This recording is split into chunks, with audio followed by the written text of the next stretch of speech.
Ils vivent dans les régions les plus reculées de la Terre. Nous partons à leur rencontre aux quatre coins du monde. Les éléphants du plus vieux désert du monde en Namibie. Les singes des sources d'eau chaude de Yigukodani au Japon. Et les pélicans frisés du lac artificiel de Kerkini en Grèce. Aux côtés d'Andreas Killing, nous allons découvrir les derniers mondes sauvages et les endroits les plus mystérieux du globe. Suivez-moi, on va vivre une grande aventure.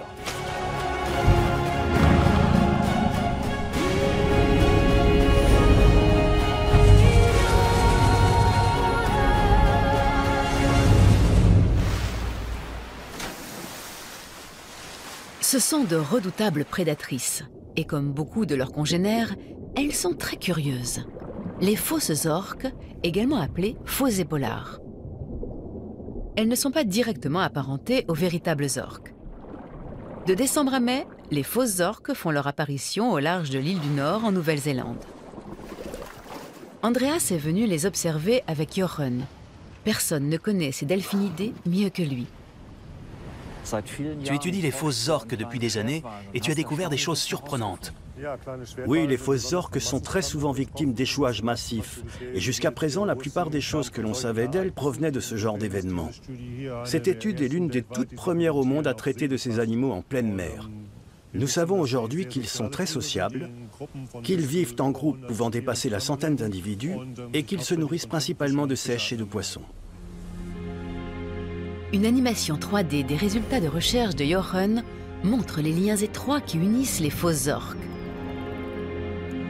Les individus observés appartiennent à deux groupes bien établis. Dans chacun d'eux, les fausses orques nagent toujours avec les mêmes partenaires. L'une d'elles est particulièrement communicative et entretient des contacts avec les deux groupes.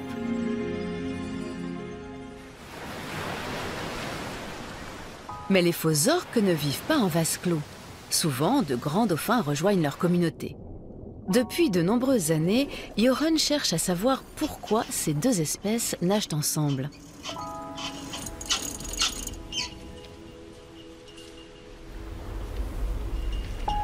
Les fausses orques sont des animaux rares, et parfois les scientifiques attendent des semaines avant d'en repérer une.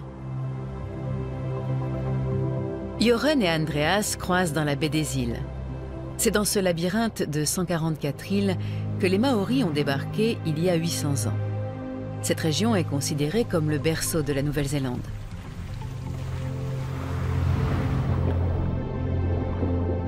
Des masses d'eau chaude et froide se rencontrent dans cette zone où la biodiversité est particulièrement riche.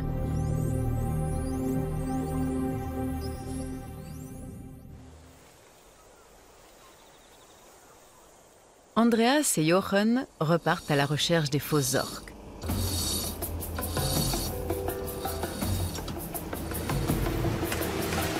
Au bout de quelques heures, la chance leur sourit.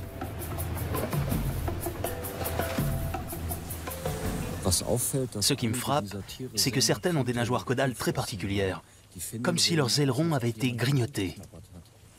C'est vrai, et c'est ce qui nous a permis de les distinguer entre eux. Grâce aux milliers de photos dont on dispose, on a pu identifier et cataloguer 61 individus. En fait, on voit toujours les mêmes animaux. La plupart de ces cicatrices sont héritées de combats avec des congénères ou de rencontres avec des marins pêcheurs. Ces trous ronds sont très bizarres. On dirait que la chair a été perforée. Ça, c'est une morsure de cookie cutter shark, littéralement requin en porte-pièce, ou squalelet féroce en français. Je trouve son nom anglais plus approprié parce que ces animaux prélèvent vraiment des bouts de chair ronds de leur proie, comme ce qu'on peut faire nous avec une cuillère à glace. Ce sont des blessures très douloureuses pour les animaux, pas forcément mortelles, mais aussi désagréables qu'une piqûre de temps pour nous. Jochen et Andreas font voile vers les îles Pornights. Vieilles de près de 4 millions d'années, les îles des pauvres chevaliers sont d'origine volcanique. On sait que des Maoris vivaient ici jusqu'au 19e siècle, mais aujourd'hui ces îles sont désertes. Le commandant Cousteau comptait cet endroit parmi les 10 plus beaux sites de plongée au monde. Il paraît qu'il y a des poissons très spéciaux ici. Oui, il y a beaucoup de Choris sandiori. Les mâles sont couleur arc-en-ciel, les femelles plutôt orangées. Un mâle a 6 ou 7 femelles. Et quand il meurt, la femelle dominante devient pour ainsi dire le mâle. À peine dans l'eau, Jochen et Andreas sont entourés de coris. Ils font partie des labridés, la deuxième plus grande famille de poissons marins. Presque tous les labridés changent de sexe une fois dans leur vie, ce qui explique leur présence dans toutes les mers du globe, ou presque. La zone maritime autour des îles Pornights est protégée et la pêche y est strictement interdite. Le poisson scorpion est l'un des habitants typiques de ce monde sous-marin.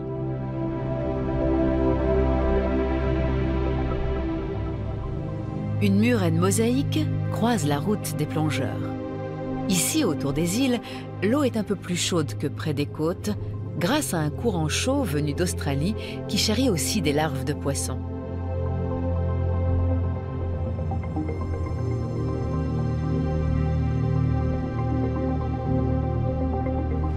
C'est ainsi que se forment d'immenses bancs de maomaos bleus. Comme toutes les perches, ils adorent se frotter aux rochers. Mais on ne sait pas trop s'ils le font pour s'amuser ou pour se débarrasser des parasites.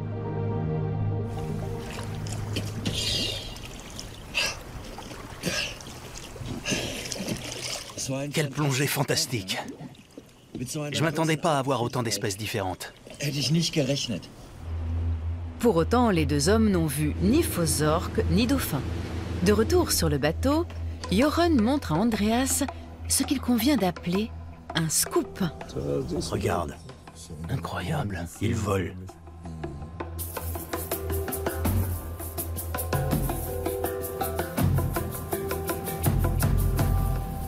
Je n'ai jamais vu de telles images. Oui, c'est fantastique. Ce sont les toutes premières images d'une attaque d'orques sur de fausses orques.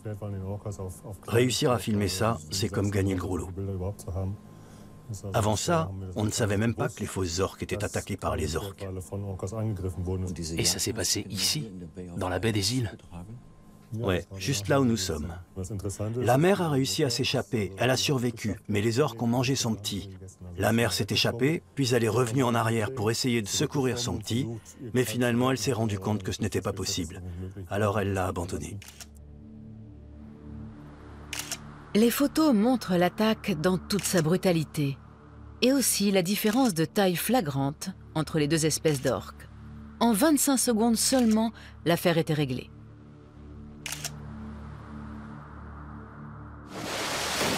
Ce genre de rencontre pourrait bien expliquer pourquoi fausses orques et grands dauphins nagent ensemble. Les deux espèces semblent s'aider mutuellement. Comme leurs sonars respectifs utilisent des fréquences différentes, à eux deux, ils détectent leurs ennemis plus tôt et repèrent aussi plus de proies.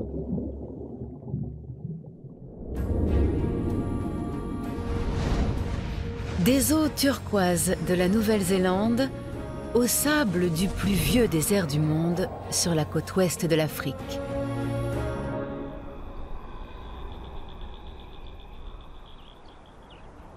Le désert du Namib, en décembre. Peu de temps après le lever du soleil, la température frôle déjà les 30 degrés. Par cette chaleur, les animaux démarrent la journée tout doucement.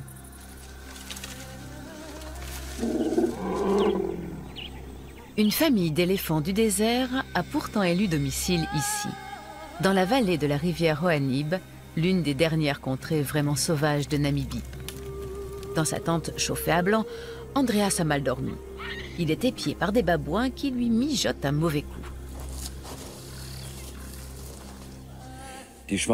Évidemment, ce mamba noir n'est pas un vrai. Il est en plastique. C'est une vieille ruse utilisée par les campeurs en Afrique. Parce que dans ces rochers, il y a plein de babouins qui n'attendent qu'une seule chose, que je quitte le campement pour venir le mettre sans dessus-dessous. Mais quand on pose un serpent comme celui-ci devant la tente, ils sont très impressionnés.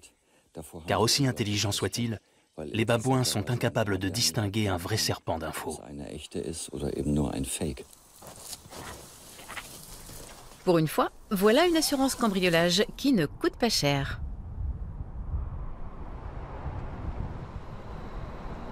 Andreas se trouve dans l'une des régions les plus inhospitalières du monde. En été, les températures dépassent les 50 degrés. Seuls les animaux bien adaptés y survivent, comme le caméléon Namaka. Côté soleil, il éclaire et réfléchit les rayons. Côté ombre, il est de couleur sombre et peut emmagasiner la chaleur, et aussi quantité de juteux insectes. Il fait 41 degrés.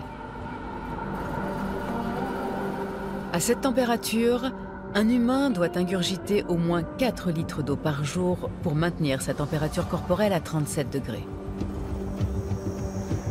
Les oryx, elles, peuvent tenir 8 heures sans boire. Les derniers éléphants du désert d'Afrique se sont eux aussi bien adaptés à leur environnement. Ils sont encore au nombre de 600. Toujours à la recherche d'un point d'eau, ils parcourent un territoire 2 fois plus vaste que la Suisse. Dans cette partie du lit asséché de la rivière, on voit bien que l'eau n'est pas très loin et qu'elle fait des miracles. Le fleuve n'est qu'à 50 cm de la surface et elle a transformé cette vallée aride en oasis verdoyante. L'Oanib est l'une des 12 rivières éphémères qui parcourent la région la plus humide du Namib.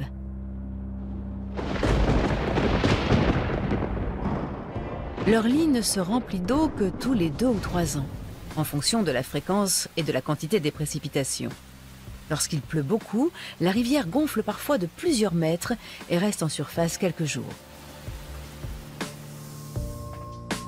Une partie de l'eau s'évapore sous l'effet de la chaleur. Le reste s'infiltre dans le sol, mais n'est pas perdu pour autant. La particularité d'un fleuve éphémère est de disposer d'un énorme réservoir d'eau souterrain, profondément enfoui dans les entrailles de la Terre.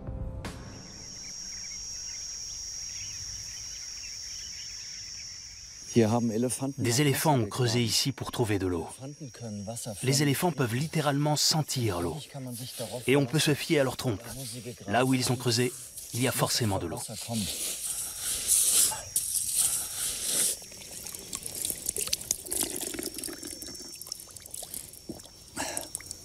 Ce n'est pas si mauvais.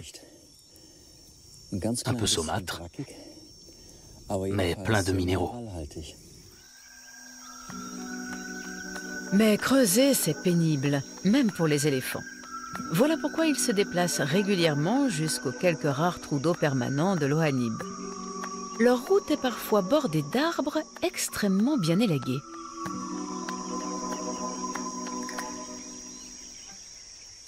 Tous les acacias qui m'entourent ont l'air d'avoir été taillés bien proprement par un jardinier professionnel. Mais en fait, cet élagage est l'œuvre des girafes. Les adultes mesurent jusqu'à 5,50 m de haut et leur langue fait 30 cm de long. Ce qui veut dire que tous ces arbres sont taillés très exactement à 5,80 m du sol. Les girafes peuvent tenir plusieurs semaines sans boire. Elles couvrent leurs besoins en eau par le biais de la nourriture. Chaque jour, elles doivent donc ingurgiter près de 30 kg de feuilles, une occupation à plein temps. Les éléphants du désert ne forment pas une espèce à part. Ce sont des éléphants de savane qui, au fil des générations, se sont adaptés à l'aridité extrême de leur environnement.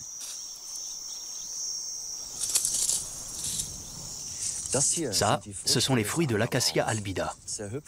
Ils sont très jolis et souvent utilisés en décoration. Dans le jargon, on les appelle les gâteaux des éléphants, car c'est la nourriture préférée des éléphants, des girafes et des rhinocéros. Et quand on ouvre une de ces gousses,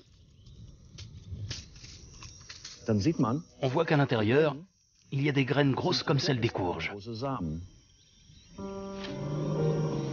Comme les girafes, les éléphants du désert couvrent leurs besoins en humidité par la nourriture, ce qui leur permet de tenir 4 jours sans boire. Les éléphants de la savane, eux, ont besoin de 160 litres d'eau chaque jour.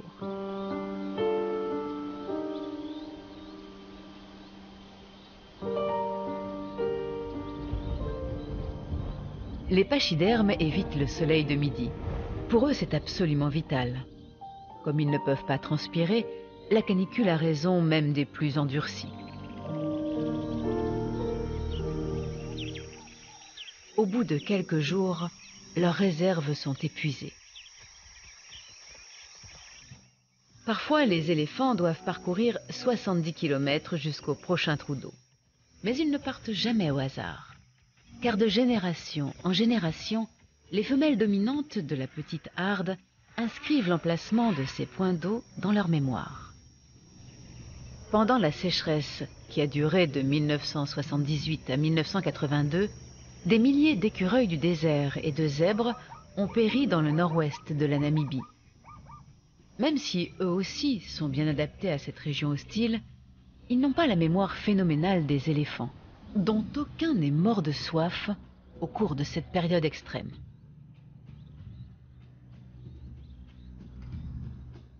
Un mâle solitaire a déjà pris possession du trou d'eau, et pas sûr qu'il ait envie de partager ses maigres ressources.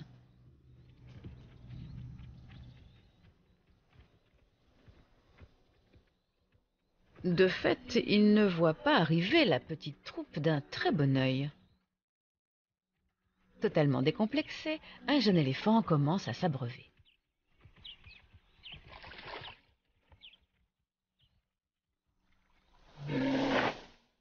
Le reste de la famille ne se laisse pas intimider non plus. En quelques gorgées seulement, un éléphant peut ingurgiter jusqu'à 180 litres d'eau. Il semble y avoir une sorte de hiérarchie autour du trou d'eau. Cet oryx là-bas attend depuis déjà plus d'une heure sous un soleil de plomb. Mais il n'ose pas s'approcher du trou parce que les éléphants y sont encore.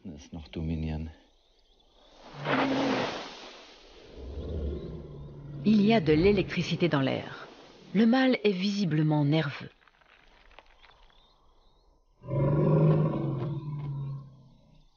Près de son œil, la glande temporale sécrète de la frontaline, une substance qui sent très fort. Cet éléphant est en plein must, un état au cours duquel il produit 50 fois plus de testostérone que d'habitude. Les mâles en must veulent s'accoupler et dominer les autres mâles. Il va donc y avoir de la bagarre. Parfois, la meilleure défense, c'est l'attaque.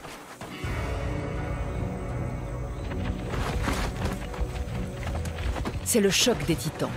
Chacun de ces deux mâles pèse près de 5 tonnes. Mais celui en plein must est plus agressif et a clairement l'avantage.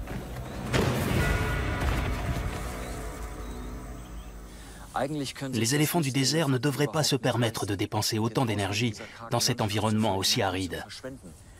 Mais ce n'est pas de l'énergie gaspillée, car pour eux, l'apprentissage de la hiérarchie est très important. Le combat est fini pour aujourd'hui. Il fait tout simplement trop chaud.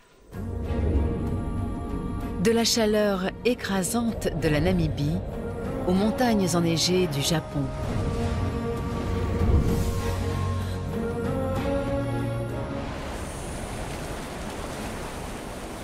Nulle part ailleurs, la violence des forces naturelles venues des entrailles de la Terre n'est aussi visible qu'au pays du soleil levant. Le Japon est situé sur la ceinture de feu du Pacifique. Et ici, éruptions volcaniques et tremblements de terre font partie du quotidien. Yigokudani, vallée de l'enfer. C'est le nom que donnent les Japonais aux endroits comme celui-ci. Et c'est l'une de ces poudrières qu'Andreas est venu visiter dans le nord du Japon.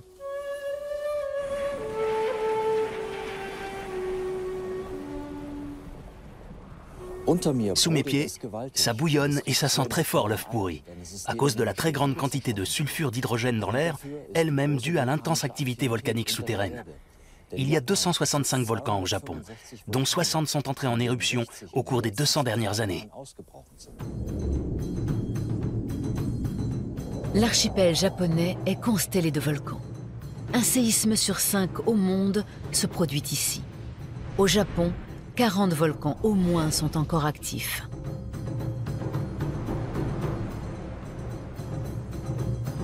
Ici, lors des hivers les plus rudes, la neige recouvre toute la région des mois durant. Elle est pourtant peuplée d'habitants qu'on ne s'attendrait pas à rencontrer sous des latitudes aussi glaciales. Nous sommes dans la vallée de l'enfer la plus célèbre du Japon, sur l'île principale de Honshu. Ces bains chauds sont appelés des onsen. Et c'est ici que les gens viennent se relaxer après le travail. Mais comme vous pouvez le voir, d'autres habitants du Japon viennent aussi faire trempette ici.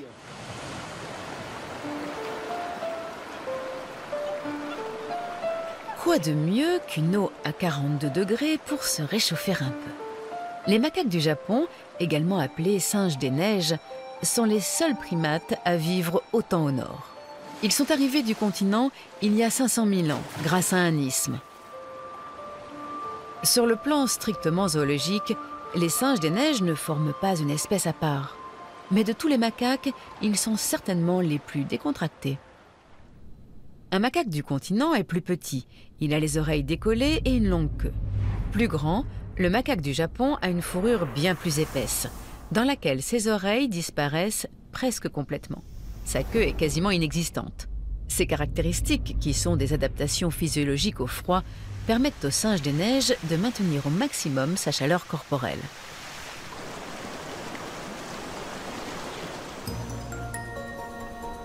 Dans les montagnes de Honshu, les températures hivernales descendent parfois en dessous des moins 25 degrés.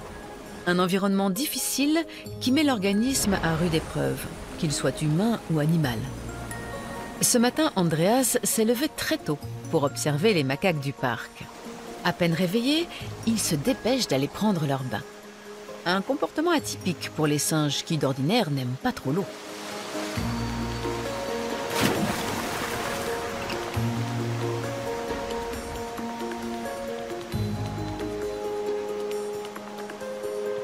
Pourtant, ces macaques sont devenus de vrais petits rats de rivière.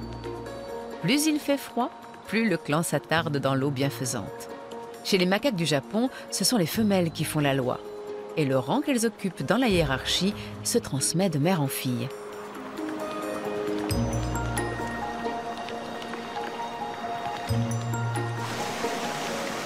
Andreas a rejoint Toshio, qui dirige le parc et observe les singes des neiges depuis déjà plus de 25 ans.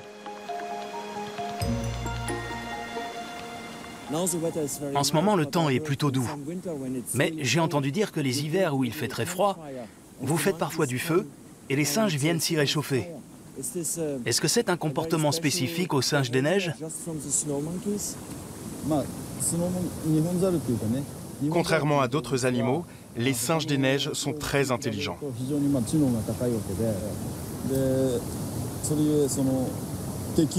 Les macaques du Japon sont dotés d'une capacité d'adaptation remarquable. Ils apprennent très vite. Quand il fait froid, ce clan vient régulièrement dans les sources d'eau chaude. Dans d'autres endroits du parc, ils se rassemblent autour des feux que nous allumons lorsque l'hiver est particulièrement froid. C'est un comportement qu'ils ont assimilé très vite. Les singes des neiges sirotent même l'eau chaude des sources comme du thé. Ils savent que ça les réchauffe de l'intérieur.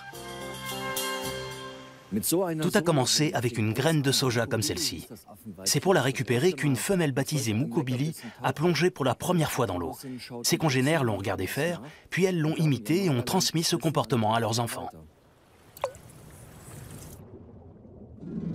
C'est ainsi que la culture se développe, que ce soit chez les animaux ou chez les humains. Apprendre en observant et transmettre ce que l'on a appris à la prochaine génération. Au cours des 50 dernières années, quelques macaques sont même devenus de véritables champions de natation. Certains réussissent à nager 500 mètres d'une seule traite. Barboter est une chose, mais avancer sous l'eau sans boire la tasse ou même se noyer, ça, même les singes les plus intelligents doivent l'apprendre.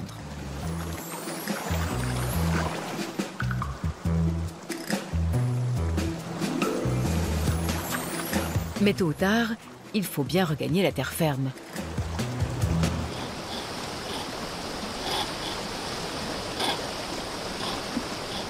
Ceux qui contreviennent aux règles du clan sont vite remis dans le droit chemin par un supérieur hiérarchique.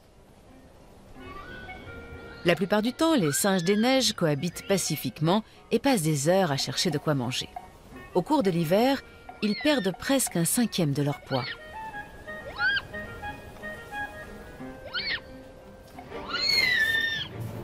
Pendant la saison des amours, pourtant, quand la nourriture se fait trop rare, certaines disputes peuvent être beaucoup plus sérieuses.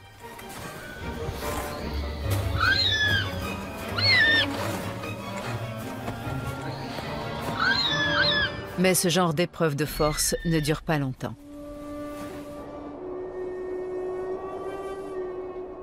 Le soir venu, les singes des neiges s'installent à la cime des arbres pour y passer la nuit. Là-haut, ils sont à l'abri de leurs ennemis et il y a aussi de quoi grignoter. Certains préfèrent dormir au sol, bien au chaud, blottis les uns contre les autres. Des macaques du Japon aux pélicans du lac de Kerkini, dans le nord de la Grèce.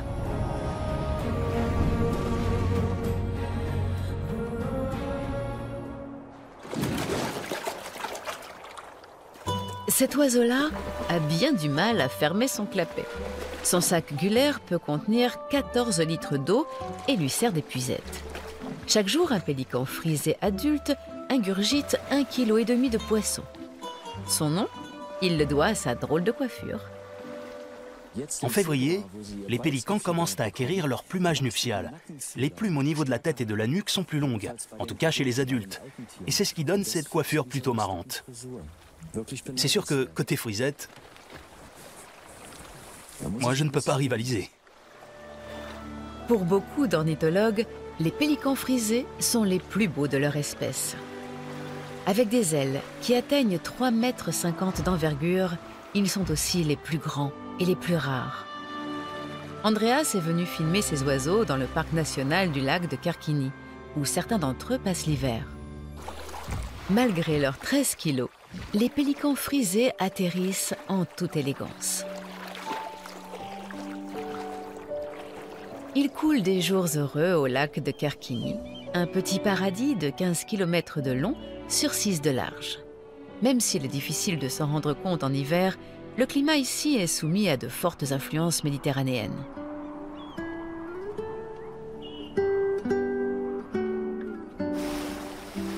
Le lac de barrage de Kerkini a été créé par l'homme pour domestiquer le fleuve Strymon. Les masses d'eau qu'il charriait autrefois ont cédé la place à une boue riche en substances nutritives, ce qui a des répercussions sur toute la chaîne alimentaire.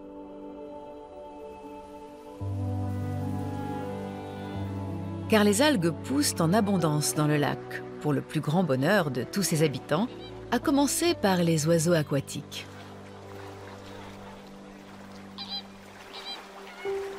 En raison de la grande quantité de substances nutritives qu'il contient, le lac de Kerkini est considéré comme typiquement eutrophe.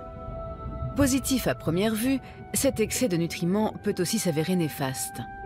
Par le biais de la photosynthèse, les algues produisent des glucides et libèrent aussi beaucoup d'oxygène, un processus optimal pour tous les animaux aquatiques. C'est dans les couches d'eau supérieures que sont produites les plus grandes quantités d'oxygène. Lorsque les algues meurent, elles sont décomposées au fond du lac par des bactéries putréfiantes.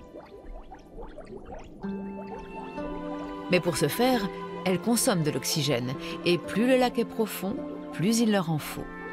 Les algues n'arrivent pas à en produire suffisamment, et les bactéries libèrent de plus en plus de gaz toxiques. Surfertilisé, ce type de plan d'eau est généralement voué à un sort funeste. Parce qu'il est grand et peu profond, le lac de Kerkini est à l'abri de ce danger. En hiver, le sapropel, cette boue riche en matière organique, sèche sur la rive et ne réintègre le lac qu'au printemps, petit à petit avec la montée du niveau de l'eau.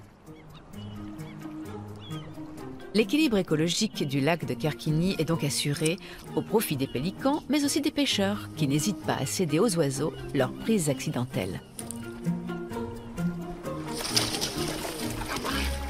Le lac de Kerkini est probablement l'un des rares endroits au monde où pêcheurs et pélicans ne sont pas en concurrence. Ici, les voleurs de nourriture viennent du ciel et on les a à l'œil.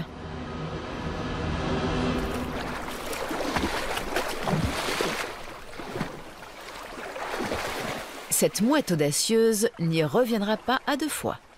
La nourriture ne manque pourtant pas au lac de Kerkini. Et c'est bien grâce à cela qu'un changement de tendance s'est opéré pour les pélicans frisés. Autrefois, ces oiseaux devenus rares se comptaient par milliers partout en Europe, en Asie, en Afrique du Nord et jusqu'au sud du Sahara.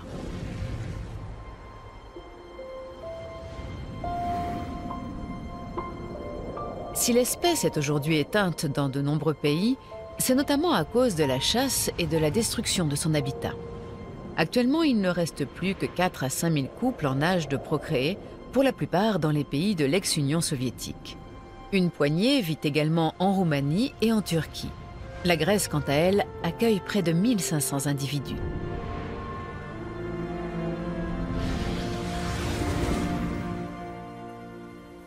Les pélicans ne peuvent pas couver leurs œufs dans les roseaux. Le niveau du lac de barrage de Kerkini monte régulièrement et leur nid serait inondé. Pour les quelques 200 couples qui viennent ici régulièrement, les écologistes ont installé des plateformes de nidification au beau milieu du lac.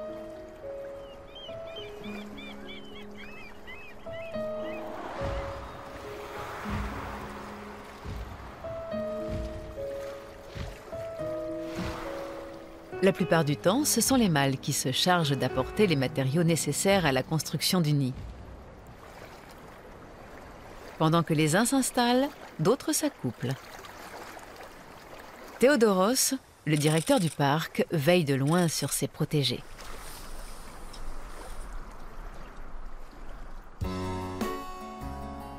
Un seul se laisse approcher de très près.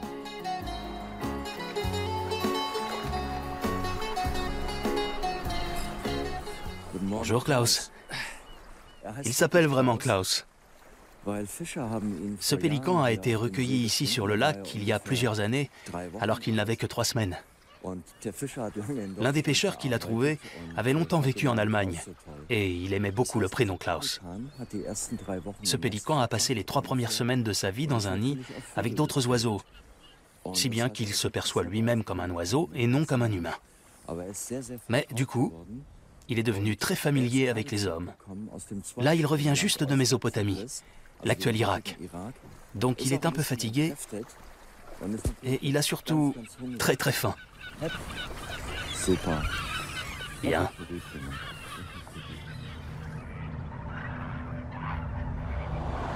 Le printemps touche lentement à sa fin.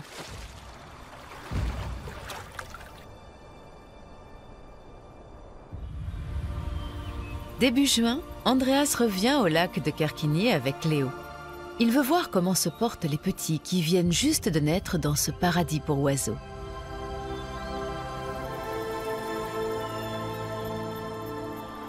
Les champs de nénuphars sont en pleine floraison.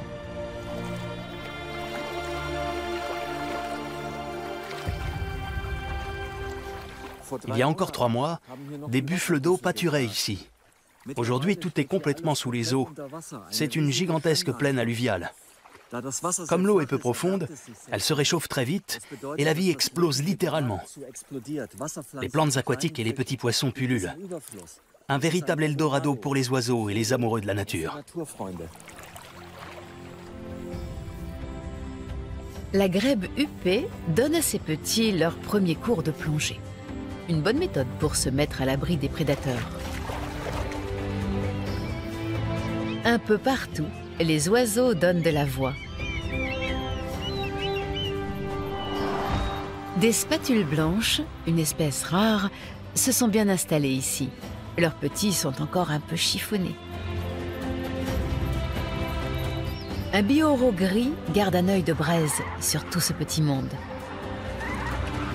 Andreas a planté sa tente de camouflage sur un radeau pour mieux filmer les occupants de la plateforme de nidification.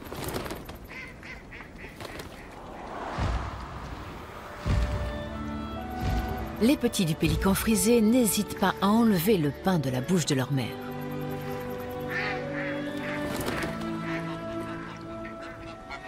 Mais toutes les bonnes choses ont une fin. Grâce à une poignée d'écologistes engagés, le nombre de pélicans frisés ne cesse d'augmenter en Grèce. Du lac de Karkini dans le bassin méditerranéen aux dernières forêts primaires d'Europe dans l'ouest de l'Ukraine. Des montagnes et des bois à perte de vue. Bienvenue en Transcarpathie.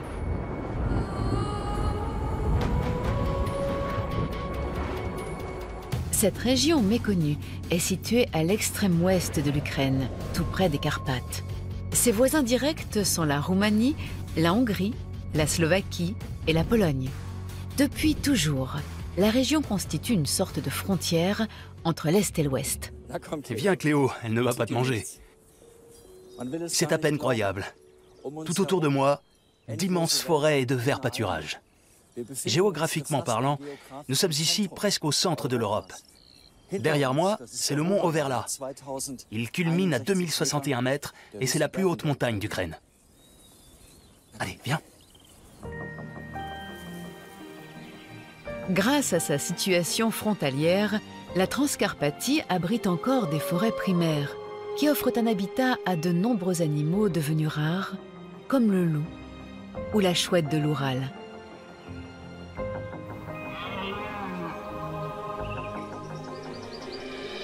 Certaines espèces, comme l'orchidée des Carpates, sont endémiques. Ces forêts originelles sont pleines de surprises.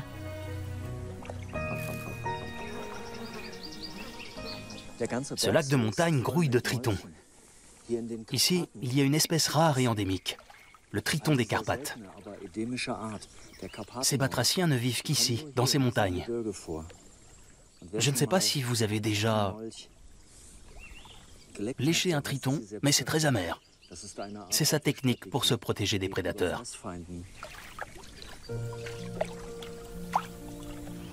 Andreas accompagne Yaroslav, un garde nature qui parcourt souvent 30 km par jour, presque toujours à pied.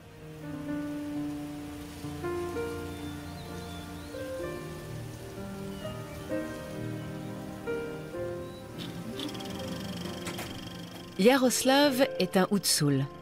Jusqu'à la fin du 19e siècle, ces montagnards vivaient ici de l'élevage du mouton et de la sylviculture, à l'écart de bien des évolutions industrielles, politiques et sociales.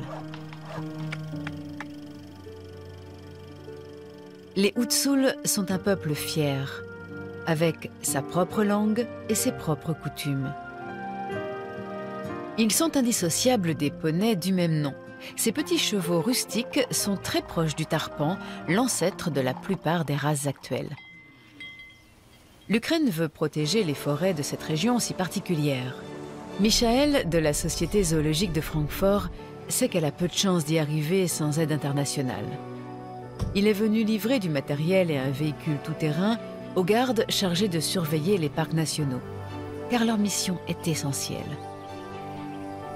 Yaroslav emmène Michael et Andreas dans le parc national de Vershovinsky, où une forêt d'épicéas vieille de plusieurs siècles vient tout juste d'être répertoriée. Qu'est-ce qui est ressorti de votre inventaire de cette forêt? En inspectant les forêts des Carpates avec nos collègues ukrainiens, nous avons découvert qu'il y avait des forêts primaires en dehors des parcs nationaux, dont la taille correspond à celle de plusieurs parcs nationaux allemands. Et aujourd'hui, je dois avouer que nous nous trouvons en terre inconnue, autrement dit dans une région qui reste à explorer. Nous savons peu de choses sur les insectes, les oiseaux, les chauves-souris qui vivent dans ces forêts primaires. Tout ou presque reste à découvrir. Et c'est ce travail de fond que nous sommes en train d'effectuer actuellement. La forêt de Transcarpathie a de multiples visages. Sur une surface grande comme la Bretagne, elle est exploitée par l'industrie du bois. Mais cette zone abrite également des forêts primaires protégées dont la superficie totale équivaut environ à 2500 km². Au milieu, des forêts originelles non protégées sur une surface de 374 km². Ici, jamais une hache n'est entrée. Dans ces forêts originelles vivent des millions d'espèces végétales et animales. Elles abritent même des animaux rares, comme le chat sauvage. Les forêts primaires sont en outre les poumons de notre planète. Cette forêt est à l'état naturel. Elle ne ressemble en rien aux monocultures d'épicéas qu'on trouve un peu partout en Europe. C'est une vraie forêt originelle. Ici, il y a de la lumière, des arbres à terre et donc une épaisse couche d'herbe. Cette forêt n'a jamais subi l'influence de l'homme. Ce genre d'arbre est typique de nos forêts. Même s'il n'en a pas l'air, il a au moins 180 ans et il fait 30 mètres de haut. Il peut donner 4 mètres cubes de bois. Certaines personnes doivent se dire que pour un géant d'une forêt primaire, ce pin n'est pas si grand que ça. Mais il faut savoir qu'à cette altitude, entre 1400 et 1600 mètres, les arbres poussent bien plus lentement que dans les grandes plaines. Ces arbres sont précieux et très convoités. Les Ukrainiens savent ce qu'ils risquent. Dans le parc naturel des monts de Maramur, en Roumanie voisine, la mafia internationale du bois a abattu 5000 hectares de forêts protégées, une surface qui équivaut à 7000 terrains de foot. Après la fin de l'ère communiste, en 1989, 70% de la forêt roumaine sont revenus à leurs anciens propriétaires. Et beaucoup n'ont pas hésité à vendre ces trésors. L'industrie du bois ukrainienne est confrontée à plusieurs problèmes, à commencer par des moyens techniques désuets et un manque criant d'infrastructures. Les entreprises qui ont massacré les forêts en Roumanie lorgnent sur les bois ukrainiens. Heureusement, le gouvernement a interdit le défrichement des forêts d'épineux au-dessus de 1100 mètres d'altitude. Un règlement commercial de l'Union européenne vise également à contrer le déboisement illégal. Chaque tronc peut ainsi être tracé, de l'abattage à l'usinage. Malgré tout, l'Ukraine a besoin d'être davantage aidée sur les plans financiers, logistiques et matériels. Sans cela, les habitants des forêts originelles de Transcarpathie n'auront aucune chance de survie. Comme partout dans le monde, ces forêts attisent bien des convoitises. Reste donc à espérer que les écologistes ukrainiens continueront à veiller sur les dernières forêts primaires de Transcarpathie pour assurer leur avenir.